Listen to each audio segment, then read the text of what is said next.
Now, most times we are amused but saddened by antics of bandits in their dealings with kidnapped victims and other families. One of such cases involved 5 family members who were abducted on the 22nd of August in Wako Ward, Kwali Area Council of the Federal Capital Territory, FCT Abuja. They were set free after the abductors collected 4 million naira, drugs, wine, and foodstuffs.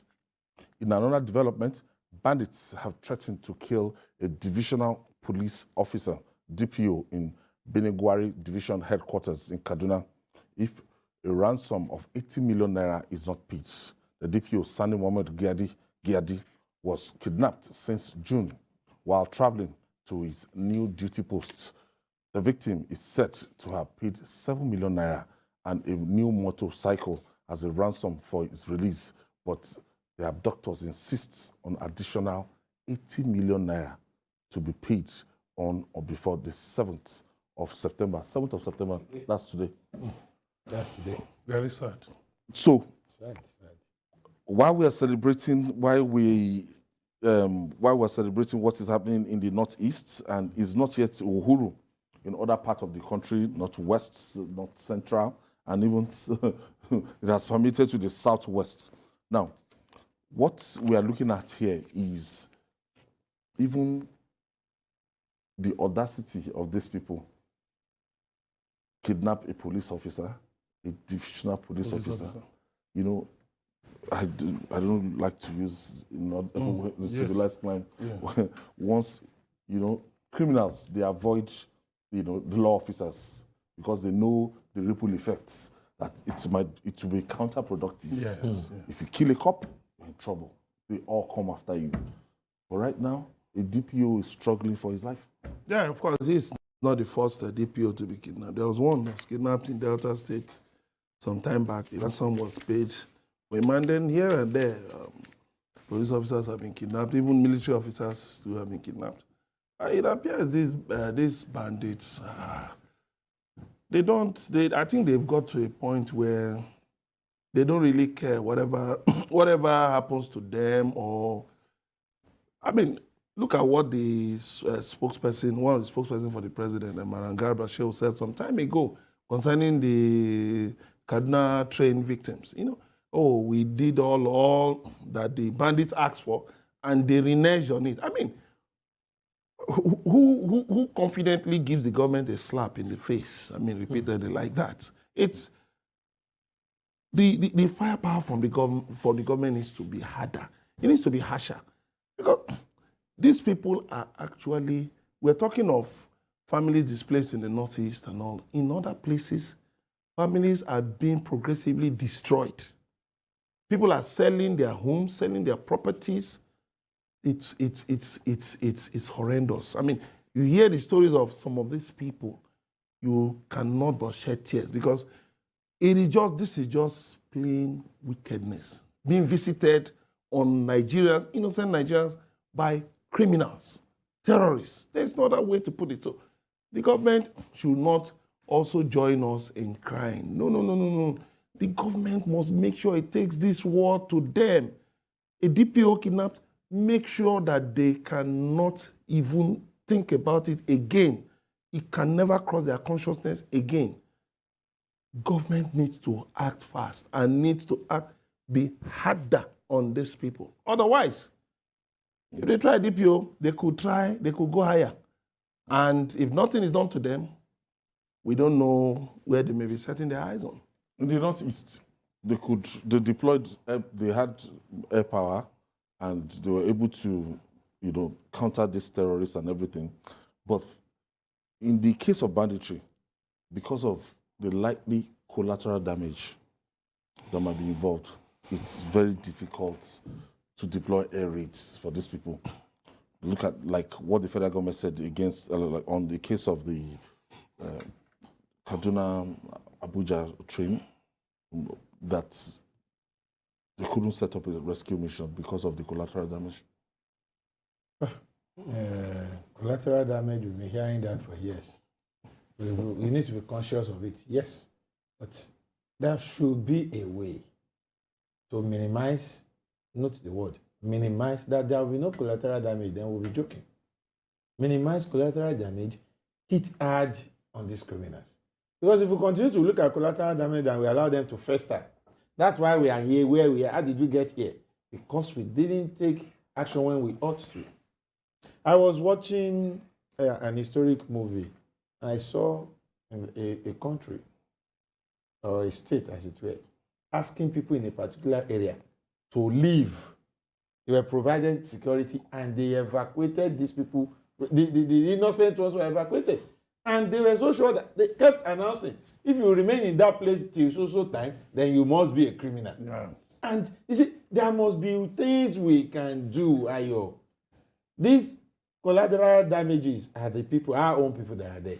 They are the ones being kidnapped and used as farm hands.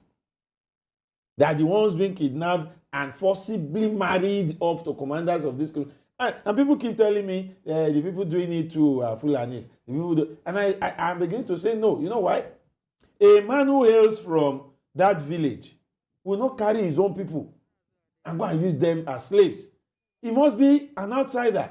The ranks of these bandits have been infiltrated by non-Nigerians to a large extent. So much so that they don't care. They are not bothered about how you... They are not natives of these places. They are marauders. They are marauders who came there to steal and to destroy. And if government will find a way of dealing with them in that manner too, it will begin to aid our recovery from the effect of this banditry. And then the word banditry also, I am still advocating that we need to do away with it. These guys are terrorists. They are not different from the fighters in the Northeast. Some of them are even escapees from the Northeast who are in the Northwest to look for food and money to support the ongoing insurgency. So why don't we deal with them in the same manner? We must be hard. Like Emeka said, we must be harder on them until such a time that they will realize that you can't fight a nation and get away with it. I have Dr. Yusuf from Dutse in Jigawa State. Thank you for staying with us. Go ahead, doctor. Hello? Yes, you're live. It's quite unfortunate that we are having so many ongoing spaces in the country, largely from the Northeast, where we have been having the issue of Boko Haram. And from there also, we are now talking about banditry and other new emerging security threats that are confronting the nation. And as such, this to a large extent has brought about insecurity. And anywhere we talk about terrorism and banditry, largely because of the incapacitation of the state in order to be able to man so many territories within the country. And the issue of proliferation of arms, because whether we like it or not, banditry, terrorism, and other nefarious activities are being perpetrated using these guns. In fact, statistics have shown us that there are over 6 million guns that are circulating within the civilian hands. And these are largely instruments of terror that are being used in order to instill fear into the people. And apart from that, also when it comes to all this issue of hijack. Now, it's a big market, lucrative. I wonder how people get 100 million naira, 80 million naira, and they pay these bandits. I don't understand. I really don't and understand. some people, they will even ask you that, these people in rags, what do they do with hundreds and hundreds of millions? No, you see, that's the mistake people make. When people, let me just use a general knowledge. When people go to work during the week, they dress smart, right? Weekends, when they go to parties or go to nightclubs and all that, do they dress the same way? That you see them on the field in rags. Those are their work clothes now. Do you know what they do when they are not on the road, when they are not engaged in kidnapping?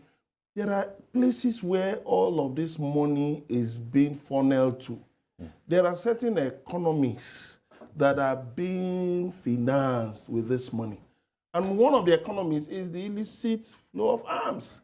I mean, somebody was saying that if you look at it, there are more arms in the hands of non-state actors than in the hands of security agents. So when you have that, what it means is that it is, in a way, non-state actors, the government has allowed, because it's been an unfortunate retrogression. I mean, you providing your power, providing water and all of that, that's giving non-state actors access to provide services for themselves. Now, criminal, terrorist, non-state actors have even gone beyond that to now try to seize governance, to seize the reins of government, and then seize territory. So what needs to be done? Forget about the rags and all that they put on. Trace where this money goes to. Make sure, you see, what has government done to ensure that illicit flow of money through the Nigerian banking system is tracked and dealt with? Money coming from different places. Where is the money coming from? The arms, where 6 million, we heard what Dr. Yusuf said, 6 million guns. Where do these things come from? Why can't we put a stop to these things? The customs, you see them chasing trucks and buses, carrying rice. What about weapons? What about weapons? Immigration, who are the illegal aliens? Who are the illegal immigrants sneaking into Nigeria? Where are they coming from? Who are the human traffickers? Who are the people bringing them in? You see, it is time that people are made to pay for things that are happening under them, under their watch. If people in customs, immigration are being dealt with on some of these things, you will see that people will sit up. If that industry is not thriving, if that industry is not attractive or lucrative, people will not go into it. But right now, it's like a sing-song. Nobody, no criminal anywhere in Nigeria wants to be an armed robber again. It's too dangerous. And the money you get there is too small. Nobody wants to be a kidnapper or a bandit because it's free money. Catch one man who has name, ask for 80 million. And then after a lot of negotiation, you get 60 million. And then you can even kill the man if you so wish. And nothing happens afterwards. Some people sat down, decided that they were going to stop a moving train. Growing up, you know that song now, that nobody stops a moving train. Nigeria has been able to put a lie to that. Our criminals stopped the moving train. Straight. And they took people away from this moving train, and they are still holding on to them. How many months after? And nothing, practically nothing has happened. Haven't they made over 1 billion? And they keep collecting. And you are talking about people in RAD. Releasing them in batches. 100 million. You're talking about people in RAD. So you want to tell me they are putting those monies into bowl and shooing them? They're not. They're using it to fund the war in the Northeast. I saw a video, I don't know how concrete or true it is, of a woman saying she came to buy cloth in the market and said, my husband has stopped all this farming work. He's now a kidnapper. And that's why he can give me plenty money. See, they also live a life of luxury in some ways that we don't see when they are in active service. Yes. When you see them, they are at work, like he said. Yes.